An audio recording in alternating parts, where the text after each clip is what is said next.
Buenas noches, hermanos, ¿cómo están? Bien. Hermanos, me da mucho gusto que estén aquí. Ya estamos en nuestra penúltima clase, la séptima clase de este curso acerca del Espíritu Santo. Hemos visto muchas cosas, ¿no? El Espíritu Santo, la Trinidad, con Cristo, el Antiguo Testamento, la salvación, en la iglesia. Y ahora hay un punto muy importante para la vida de todo cristiano. Vamos a ver la relación del Espíritu Santo y la revelación. El Espíritu Santo y la revelación. Y justamente como nos dice nuestro hermano Kevin Van Hooser, el Espíritu Santo tiene un papel clave en este aspecto de la revelación. Nos dice él: las Escrituras son obra del Espíritu desde el principio hasta el final. El Espíritu está involucrado en el desordenado proceso histórico de producción de las Escrituras, impulsando, apropiándose y coordinando el discurso humano para presentar la palabra de Dios, así como en el proceso de comprensión de las Escrituras por parte de los lectores actuales. Los nombres tradicionales de estos modos de participación son inspiración e iluminación respectivamente. Hermanos, hemos visto que la doctrina acerca del Espíritu Santo básicamente entra en todas las áreas y no podía faltar la área de la bibliología, del estudio de las Escrituras. Pero primero vamos a dejar bien claro qué significa el término revelación. Y nos dice el hermano Everett Harrison lo siguiente: en la teología judeo-cristiana, la palabra se usa primariamente para referirse a las comunicaciones de la verdad divina que Dios da al hombre. Esto es, la manifestación de sí mismo o de su voluntad. O sea, la revelación es ese mensaje que Dios te quiere dar para que lo conozcas a Él, su plan de redención, su voluntad, su amor, su afecto. Esa es la revelación. Y a lo largo de la historia se ha hablado de dos tipos diferentes de revelación: la revelación general y la revelación especial. Cuando usamos el nombre de revelación general, estamos hablando del público al cual llega esta revelación, llega a todas las personas, a lo general de los seres humanos. Y el ejemplo claro que tenemos es el del Salmo 19. ¿Alguien se acuerda cómo inicia ese salmo? Los cielos cuentan la gloria de Dios y el firmamento anuncia la obra de tus manos. O sea, esto es una revelación de Dios. El hombre no puede negar la existencia de Dios al momento de ver la perfección de todo lo que ha creado. Por eso la gente en la antigüedad era difícil que dudara de la existencia de Dios. La gente de antes era altamente religiosa por el simple hecho de ver la majestuosidad del mundo. Es un hecho muy novedoso esto de que la gente ya empiece a renegar de Dios. Antes lo hacían por necedad, pero no intelectualmente. Intelectualmente algo les decía: todo esto no pudo ser producto de la casualidad. Y también se le llama revelación natural porque es el medio por el cual Dios se revela, a través de la naturaleza. Y del otro lado tenemos la revelación especial, que son los medios únicos, los medios sobrenaturales por los cuales Dios se da a conocer a sí mismo. Estas dos revelaciones las tenemos juntas en el Salmo 19. Los primeros 6 versículos habla el salmista de la revelación general a través de la naturaleza, y a partir del versículo 7 empieza a hablar de la perfección de la palabra de Dios. Y se puede decir que hay varias maneras en las que Dios se ha revelado especialmente. De esos momentos en el Antiguo Testamento donde Dios hablaba directamente a las personas a través de sueños, ese tipo de cosas. También Dios se ha revelado a través de milagros, manifestaciones grandes de poder. Jesucristo es una manera personal de la revelación del Padre, como podemos ver en Hebreos 1, cuando dice: Dios ha hablado en muchos tiempos a los padres de muchas maneras por los profetas, pero ahora nos ha hablado a través del Hijo. El Hijo también es una manera en que Dios se ha revelado a nosotros, pero esta ocasión vamos a hablar en especial de la revelación, que es la Escritura, la palabra de Dios puesta por escrito. Y vamos a ver lo siguiente: ¿por qué entendemos que el Espíritu Santo es aquel vínculo para nosotros que nos ayuda a comprender el conocimiento acerca de Dios? Pablo, hablando a los Corintios, nos dice lo siguiente: pero Dios nos la reveló por medio del Espíritu. El Espíritu es el instrumento, es el medio por el que nos permite conocimiento. Porque el Espíritu todo lo escudriña aún las profundidades de Dios. Porque entre los hombres, ¿quién conoce los pensamientos de un hombre, sino el espíritu del hombre que está en él? Asimismo, nadie conoce los pensamientos de Dios, sino el Espíritu de Dios. Aquí el apóstol Pablo está usando, como quien dice, esta proposición, esta idea: lo semejante conoce a lo semejante. Tú tú conoces lo que hay en tu interior porque pues es tu espíritu conoce tus inquietudes, tus molestias. Tú no puedes conocer lo que hay en el interior de la otra persona a menos de que él te lo externa a través de la palabra. Y entonces estamos limitados a conocer al otro más allá de lo que él nos pueda decir. Así también nosotros no podemos acceder al entendimiento, a la mente de Dios, pero el Espíritu Santo es el que nos comunica, es el que nos vincula con el conocimiento acerca de Dios. Nos dice Gordon Fee lo siguiente: en cuanto a su relación con nosotros, el Espíritu es, en primer lugar, el revelador, el que utilizando el lenguaje de Juan, toma las cosas de Cristo y nos las da a conocer. Es por tanto el instructor en los caminos de Dios y de Cristo. También vamos a ver esto que dice Graham Bond. Me gusta mucho esta expresión: si Cristo es el mediador redentor, podría decirse que el Espíritu es el mediador epistémico. Epistemología es esa rama filosófica que te habla de cómo adquieres el conocimiento. Entonces, cuando vemos epistemología, epistémico, tiene que ver con aprender a adquirir conocimiento. Entonces, Jesucristo, así como Él vino a la tierra para morir y mediar en nuestra relación con el Padre, salvarnos, el Espíritu Santo es el mediador, pero de lo que conocemos, de nuestro conocimiento del Dios vivo. Y vamos a analizar esta palabra, hermanos. Esta es una palabra muy famosa, muy conocida por todos, pero si se fijan no la habíamos tocado, y esta palabra se usa mucho como para darnos aliento, darnos consuelo, darnos esperanza. Pero vamos a ver qué es lo que está pasando en el texto bíblico. Muchos conocen esta palabra como paracletos. Yo soy más de la idea de que una letra de ahí se debería pronunciar como I. Yo estoy más como en la postura de que debería pronunciarse como el paráclito. Y esta palabra está en Juan cuando dice: y les mandaré otro consolador. ¿Recuerdan esa porción de las Escrituras, hermanos? Y todavía hoy pensamos: oh, el Espíritu Santo me consuela, me anima, me da fortaleza. Pero vamos a ver qué es lo que está queriendo decir Jesús a sus discípulos en ese momento.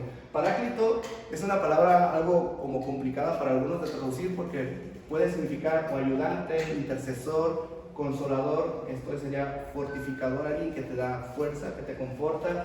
Puede ser consejero, puede ser abogado, puede ser campeón. Vemos que esta palabra surge de dos palabritas, de dos raíces: para, que significa estar junto a, y kaleo, que significa llamar. En la antigüedad, en las cortes, un paráclito era un amigo o alguna persona que te ayudara a testificar ante un juez. En ese tiempo no es como que hubiera muchos abogados así preparados, que a fuerzas tengas que contratar a alguien que haya estudiado en la escuela de leyes y de derecho y que supiera todo el código penal para poder defenderte. Simplemente este paráclito era una persona que tenía algún testimonio que decir y era llamado al lado de ti, pues para que decir: no, pues yo estuve con él ese día en la fiesta, entonces él no fue el que cometió tal crimen, ¿no? Eso sería en este sentido un paráclito, un testigo ante un juez, un testigo que está a tu lado ante el juez. Y vemos que Jesús dice: entonces yo rogaré al Padre y Él dará otro consolador, a los paráclitos, para que esté con ustedes para siempre.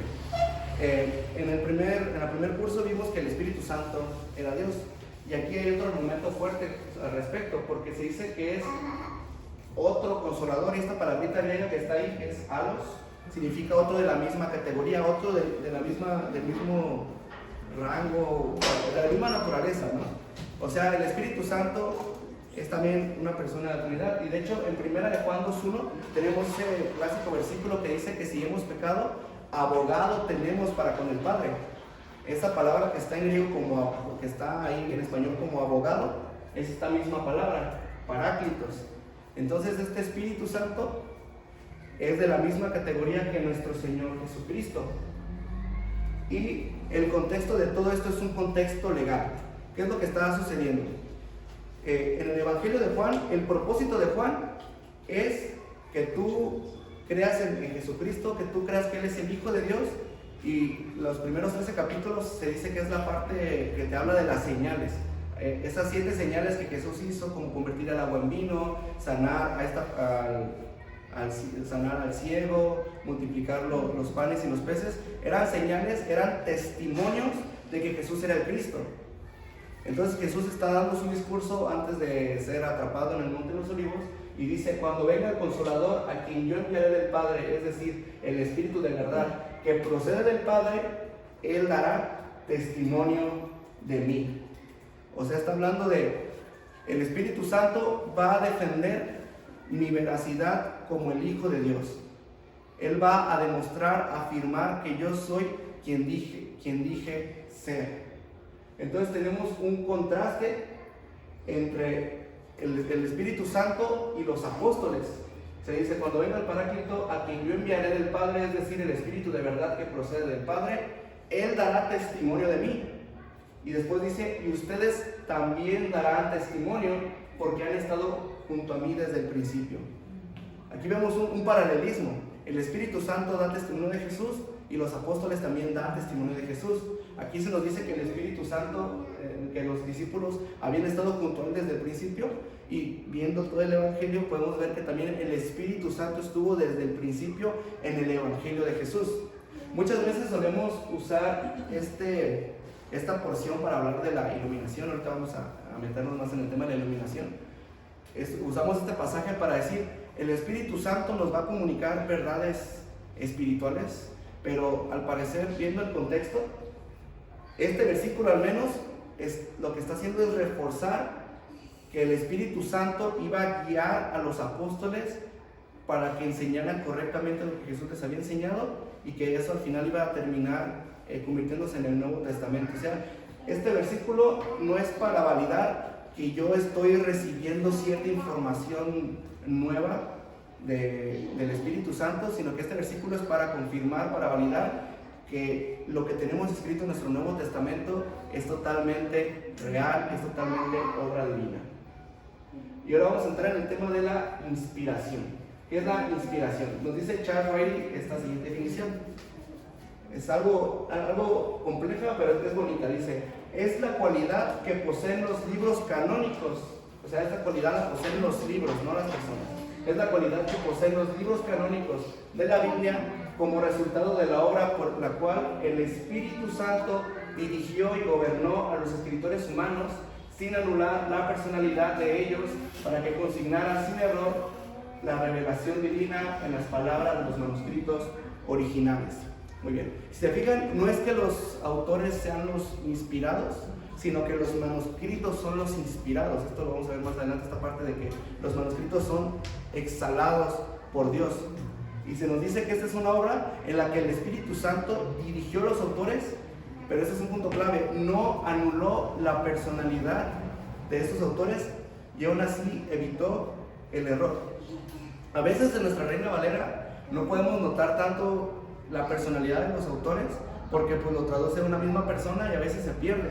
Pero si viéramos los manuscritos en su idioma original, veríamos cómo, por ejemplo, el griego de Lucas se dice que es como más pulcro, más limpio, más preciso. Juan es un poco más brusco en algunas partes, pero es muy profundo también. Vemos que Lucas usa palabras muy técnicas de un médico como él era. Vemos que Mateo usa palabras muy de contabilidad, recordando que él era un cobrador de impuestos. Entonces, esto ya nos explica por qué a veces cuando tú ves un libro, tienes que tener en cuenta quién es el que lo está escribiendo.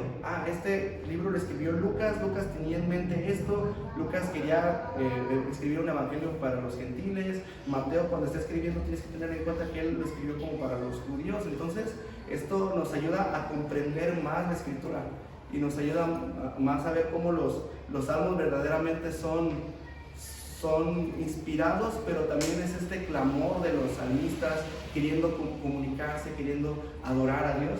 Y todo esto fue sin que hubiera error en los manuscritos, y ellos entonces pusieron la revelación, el contenido, el mensaje que Dios quería comunicar, se puso ahí en la Biblia, y esto es en las palabras. Ahorita vamos a ahondar un poco más en esto, y todo esto es en los manuscritos originales. Entonces ahí la pregunta va a ser: bueno, pero mi Biblia Reina Valera, mi Nueva Biblia de las Américas, Nueva Versión Internacional, pues no es el manuscrito original.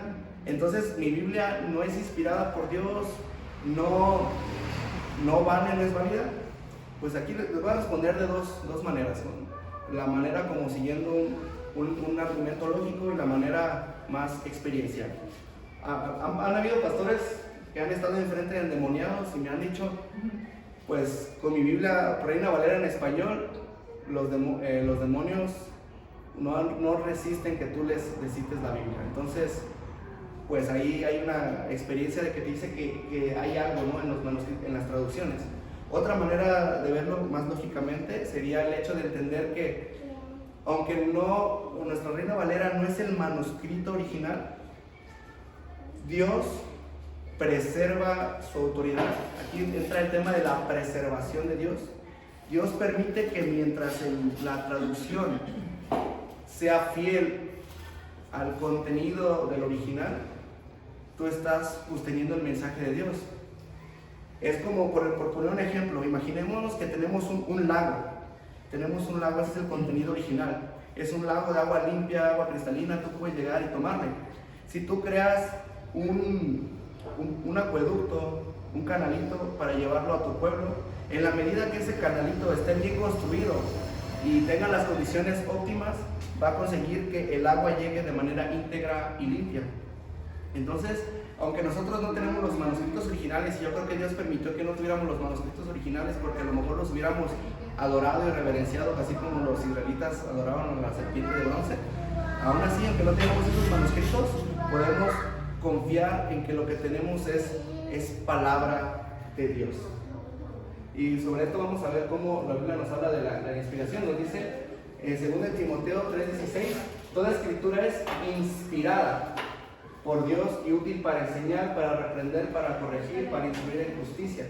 Y esta palabra inspirada es algo que le llaman apax legomena, o sea, es una palabrita que solamente está una vez en toda la Biblia. Un apax legomena es una palabrita que solo aparece una vez en un escrito. Y aquí aparece solamente una vez en toda la Biblia. Y significa respirado por Dios. Tú cuando hablas, ya habíamos visto en esta parte de que respiras. También recordemos que el Espíritu Santo justamente nos recuerda esta noción de aliento. Entonces la escritura es la comunicación, el aliento de Dios hablándonos y comunicándonos su mensaje.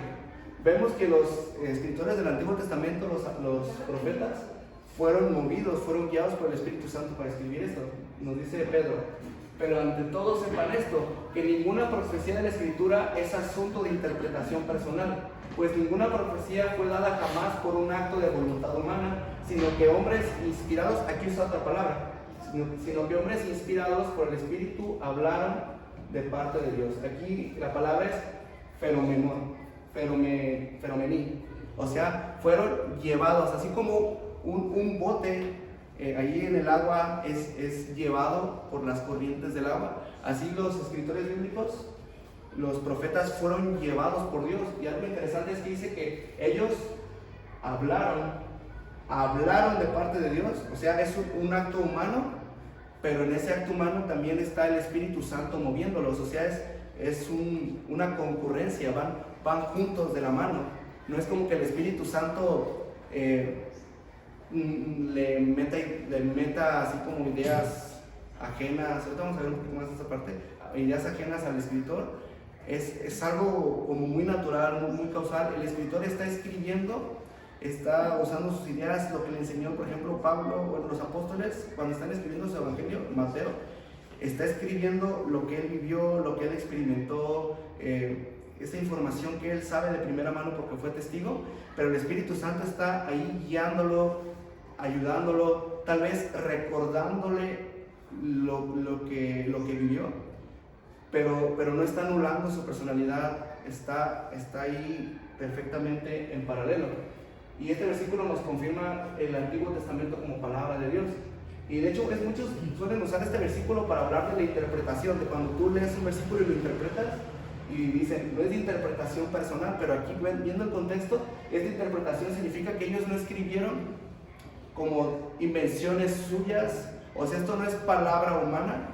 Claro, ellos escribieron lo que Dios les comunicó, y no es que Dios haya escrito manualmente por ellos, pero lo que nos está hablando este versículo es que lo que tenemos en la Biblia es comunicación divina. Y luego tenemos justamente esto mismo del Paracletos, ¿no? Del Paracletos. Pero el Consolador, el Espíritu Santo, a quien el Padre enviará en mi nombre, Él les enseñará todas las cosas y les recordará todo lo que les he dicho.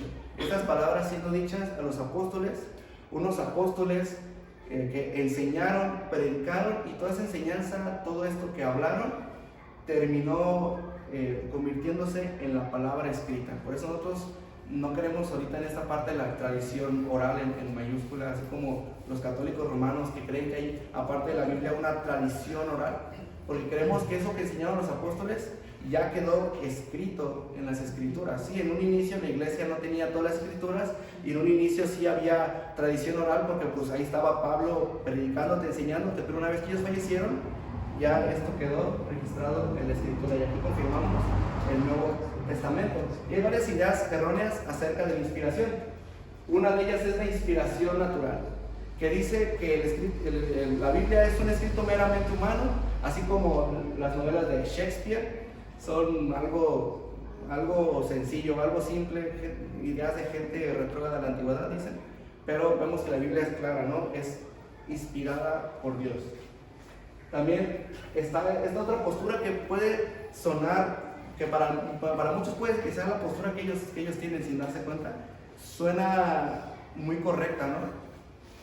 Dice que los autores escribían como que lo que Dios les iba diciendo. Esto se le llama la postura del dictado, ¿no? O sea, ellos eran como máquinas de escribir. El Espíritu Santo era el que hacía que escribieran, ellos nada más movían la mano casi, ¿no? Como que estaban en un éxtasis y el Espíritu Santo escribía por ellos. Pero esto lo podemos contrarrestar al ver cómo cada autor bíblico tiene una manera muy particular de escribir. Vemos esta idea que dice, Dios no inspiró las palabras, Dios inspiró los conceptos, ¿no? Y aquí está Pablo pensando en el concepto de la cruz, el concepto del amor. Entonces ya fue trabajo de él, o ya más bien Dios no se asegura de que las palabras exactas que usa Pablo sean las correctas, lo que importa es el concepto. Pero lógicamente, para poder hablar de un concepto, tú necesitas palabras para comunicarlo, no puedes separar el concepto del lenguaje que estás usando. Además de que vemos que muchos autores bíblicos hacen uso como muy específico de las palabras, ¿no? Cuando, por ejemplo, Pablo dice en Gálatas, y ven que está escrito a la simiente y no a las simientes. O sea, Pablo está argumentando sobre una palabrita, sobre cómo una palabrita está escrita en singular y no en plural. O sea, él está prestando demasiada atención a estos detalles. Jesús, cuando habla de la ley, dice, de cierto no pasará ni una tilde ni una jota de esta ley. O sea, cada palabra en los manuscritos originales era importante para Dios. También hay una postura que es la inspiración parcial, que dice que no toda la Biblia es inspirada. Por ejemplo, tal vez el Sermón del Monte sí fue inspirado, pero la historia del Antiguo Testamento no es inspirado. Pero esto tiene este problema de que nos deja como al libre albedrío, que sí, que no sea, porque yo debería decir que la historia del Antiguo Testamento no son inspiradas. A lo mejor es así, a lo mejor el Sermón del Monte no. No hay un árbitro que me diga cuáles son las que tienen que ser inspiradas y cuáles no. No hay una porción de la Escritura que me guíe para saber cuáles son inspiradas. Hay una semejante. De hecho, si se fijan acá, por ejemplo, aquí no hay fueguito. Este es un fueguito de inspiración, por así decirlo. Representé así la inspiración. Y aquí no tiene fueguito. Pero hay una postura que dice, bueno, sí es inspirado, pero en diferente grado. Pero pues también esto te deja con las mismas interrogantes. Entonces, ¿por qué unas son más inspiradas que otras? ¿Cómo saberlo? No se puede sostener, ¿no? La postura neortodoxa nos dice lo siguiente: la Biblia no es la palabra de Dios, la Biblia contiene la palabra de Dios. Estas son palabras de Karl Barth. Y para la interpretación neortodoxa, la Biblia se convierte en palabra de Dios cuando cambia algo en ti, cuando te encuentras en un momento personal. Pero no, hermanos, si yo creyera o no creyera en la Biblia sigue siendo palabra de Dios, porque ya fue inspirada, ya fue hablada por Dios. Y esta postura que es la inspiración ulterior, que nos dice lo siguiente: los escritores escribieron así sin problema, cada quien lo que creía, y al final Dios les dio el visto bueno. O sea, Dios no estuvo guiando el proceso, simplemente ya cuando vio que estaba acabado el escrito, dijo, le doy mi sello de aprobación. Pero, como está aquí el sellito, ¿no? Esto va en contra de lo que vimos en segunda de Pedro, que dice que los apóstoles, los profetas fueron llevados, fueron guiados. Entonces ahí vemos la guía del Espíritu Santo sobre la inspiración. Así que podemos decir lo siguiente. Bueno, vamos a preguntar. ¿La Escritura es un libro? Quiero preguntarles, hermanos, ¿la Escritura es un libro humano, meramente humano? ¿Cuál es la respuesta? No. ¿Qué postura, qué idea errónea les recuerda esto de las que vimos ahorita?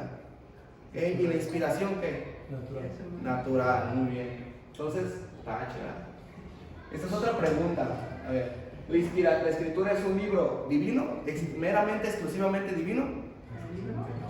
No, muy bien. O sea, la Biblia no cayó del cielo, ¿verdad?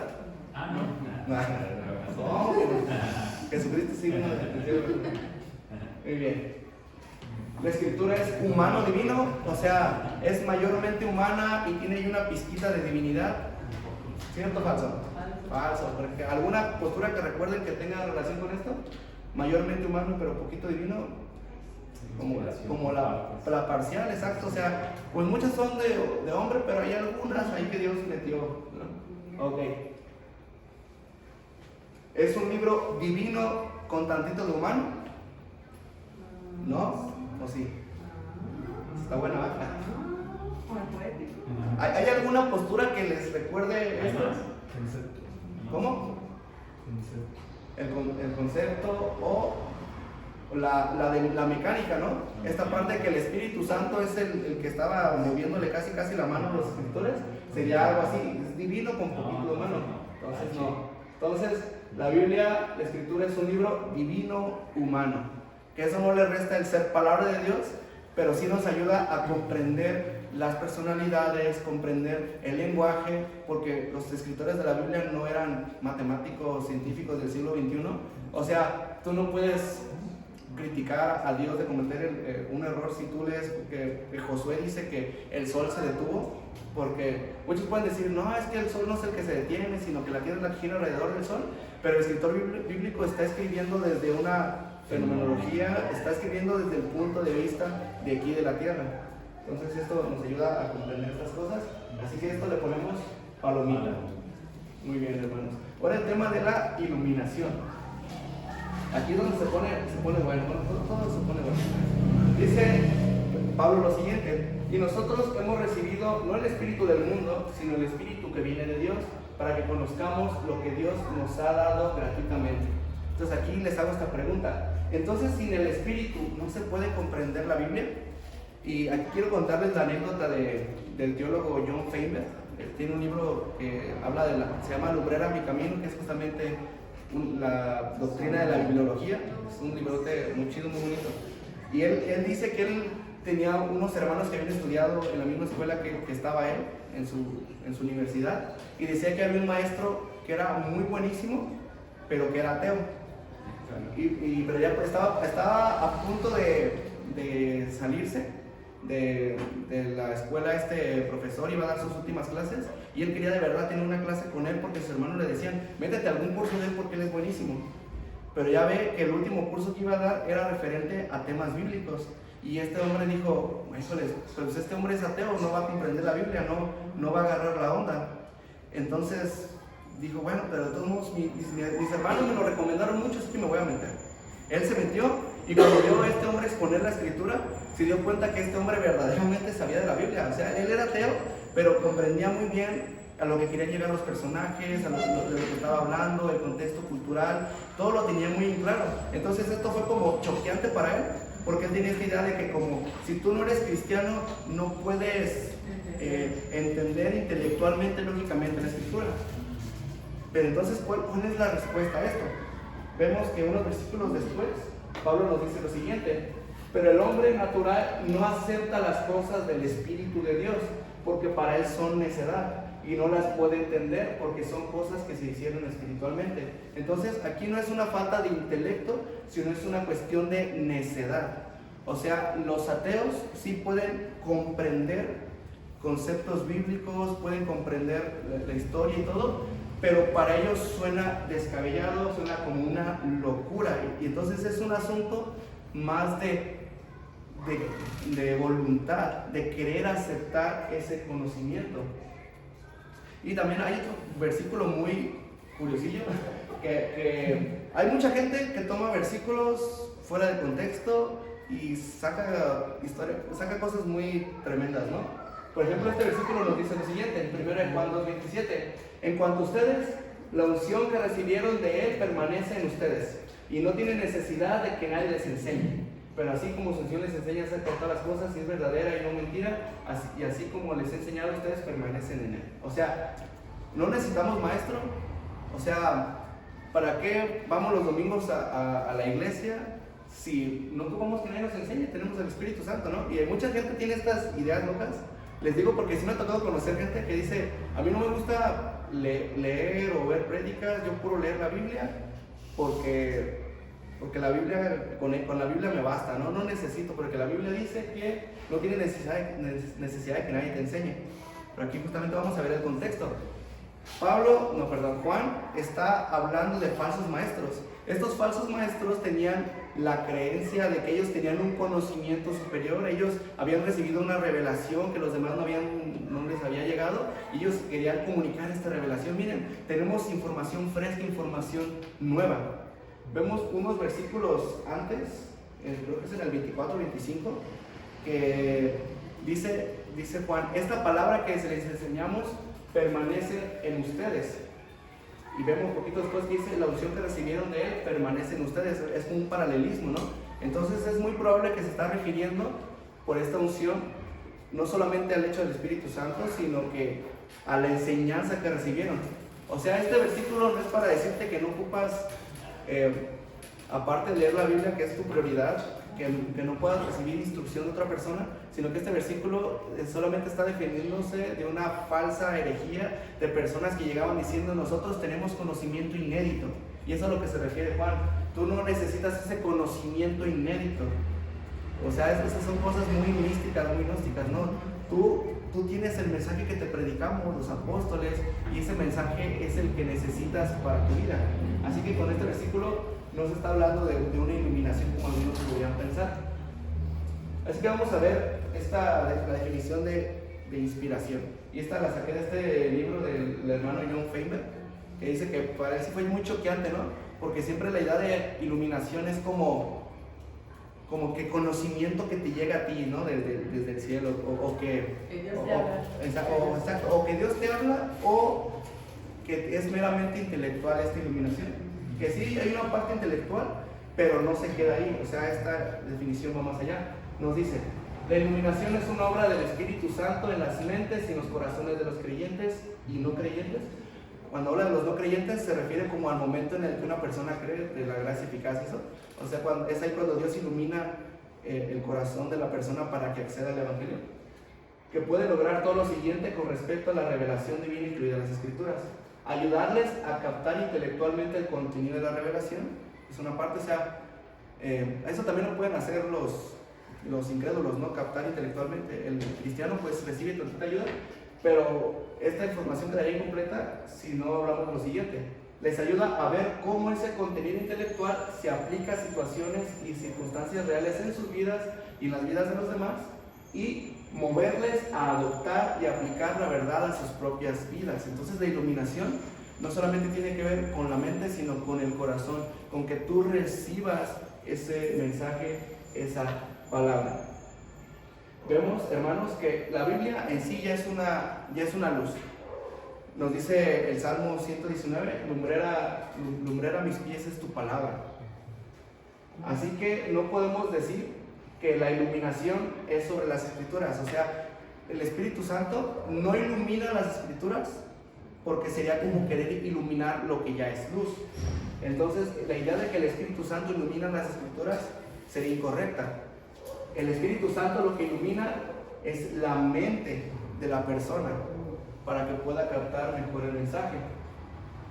También vemos que la iluminación no consiste en que Dios te trae palabras nuevas y te las pone ahí en la mente. Esta idea de que a lo mejor algún pastor pueda decir: híjoles, este domingo me va a tocar presentar el sermón, pues voy a ponerme a orar para que el Espíritu Santo me dé el sermón. Y ahí está, no sé, el sábado de la noche, el Espíritu Santo, dame el sermón para orar. O sea, y que no se ponga a estudiar, ¿no? Ya te echaron, ¿no? Entonces esto está equivocado. La iluminación va más en el sentido de que tú lees las escrituras, tú investigas, el Espíritu Santo va a hacer que comprendas las ideas, aquí ya ves, ¿no? Comprendas, ya este hermano es muy bueno, él lee en hebreo, aprende las escrituras y luego las aterrizas al corazón. Por eso, hermanos, o sea, el Espíritu Santo usa como materia prima lo que tú investigas, o sea, no te da conocimiento aparte. Entonces, aquí podemos entender por qué muchas personas pueden llegar a diferentes doctrinas. Es algo que nos critican muchos católicos y sería un tema muy interesante de ver algún día en una clase muy particular o en un podcast, tal vez, cómo es que muchas denominaciones llegan a puntos muy distintos con un mismo versículo. ¿Qué nos supone que tiene el mismo Espíritu Santo? O sea, sí, tenemos el mismo Espíritu Santo, pero accedemos a diferente información. A mí la verdad me ha tocado encontrarme con personas, ahí, más que nada en las redes te permiten conocer muchos tipos de personas, y a veces no les ha pasado que alguien les dice, hermano, lo que yo te digo es real, porque a mí me lo reveló el Espíritu Santo. Yo estaba leyendo este versículo y el Espíritu Santo me lo iluminó, me lo reveló, y tú así como, bueno, pues yo leí el mismo versículo, pero el Espíritu Santo me reveló algo distinto. Entonces, ¿a quién le creemos? ¿A lo que el Espíritu me dijo a mí, lo que el Espíritu te dijo a ti? Entonces aquí podemos ver que a veces usamos este tema de la iluminación del Espíritu Santo como un caballito de batalla y como una trampilla para poder imponer nuestra postura, ¿no? Pero no, entendemos que las revelaciones, Dios usa la materia prima de lo que ya hemos investigado. Así que vamos a el siguiente. Esto es perfectamente correcto. Muy bien. Y ya para finalizar, hermanos, este pequeño inciso, la contemporaneidad de la palabra bíblica. Muchas personas conocen a Miguel Hidalgo en los libros y todo, y lo comprendes un poquito. Obviamente sabemos que hay historia maquillada y esas cosas, no nos vamos a meter en historia, pero tú no estás en su época, en realidad no lo conociste, hay una brecha, hay una zanja entre tú y esa persona. Pero justamente el Espíritu Santo se encarga de conectarnos. Este versículo es muy bueno, nos dice 1 Corintios 10:11, estas cosas le sucedieron como ejemplo y fueron, hablando de cosas del Antiguo Testamento, y fueron escritas como enseñanza para nosotros, para quienes ha llegado el fin de los siglos. Y sí, cuando Pablo dice para nosotros, se está refiriendo a los corintios, pero también si vemos que lo que sucedió en el Antiguo Testamento era pues para que lo entendieran los judíos, pero eso mismo que es para los judíos, Pablo lo toma y dice, es para ustedes corintios, podemos entender que también eso mismo es para nosotros mexicanos del siglo XXI. Así que el público objetivo de la Biblia eres tú y yo. Sí necesitamos saber qué es lo que entendían en ese tiempo para saber el contexto, para poderlo comprender, pero tú eres el público objetivo de la Biblia, tú y yo. Vemos que el escritor de Hebreos dice lo siguiente, por lo cual, como dice el Espíritu Santo, y cita una porción del Antiguo Testamento. Lo curioso es que dice en tiempo presente, o sea, no dice como dijo el Espíritu Santo, sino como dice. En este momento hay una relación ahí contemporánea con nosotros. El Espíritu Santo dice en tiempo presente. Y para finalizar estas dos frasecitas, que me gustaron mucho. La clave teológica para salvar la distancia entre el pasado y el presente, el cielo y la tierra, reside en la neumatología. La cruz de Jesús, su resurrección, sucedieron en el pasado. Históricamente estamos distanciados de ese evento, pero el Espíritu Santo, en la labor que hace con nosotros, nos vincula, nos hace en un sentido contemporáneos a Cristo.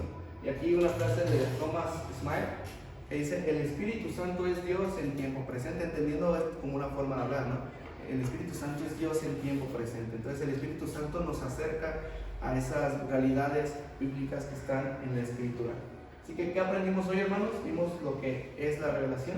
Entonces, recordando que la revelación es el contenido y que ya no podemos, o sea, nosotros ya no recibimos nueva revelación. O sea, cuando estás leyendo la escritura, no es que Dios te revele en término teológico. Bueno, para ti a lo mejor sí es una revelación porque es algo nuevo para ti, pero vamos a decir que Dios te está iluminando, Dios te ilumina, a ti no te revela. Te lo reveló cuando te lo dejó por escrito, pero en tu mente no te lo revela, te lo ilumina. Entonces vimos qué significa ser el paráclito, que no está tan relacionado con este tema de la consolación, aunque suena muy bonito, pero hay muchos otros versículos en que te puedes sentir consolado por Dios, no te preocupes, hermano. Si este versículo está más relacionado con la inspiración de las escrituras, con los apóstoles como testigos. E incluso pueden ver que no lo usamos como iluminación, porque algunos lo usan para el tema de la iluminación, pero no está relacionado con la iluminación, sino con la inspiración, especialmente del Nuevo Testamento. Y vimos también el Espíritu Santo y la contemporaneidad de la palabra bíblica. Así que quiero darles las gracias a todos ustedes por prestar atención, porque hemos sido iluminados todos juntos, y quisiera agradecer a las personas que están ahí en sus casas. Bendiciones, los amo.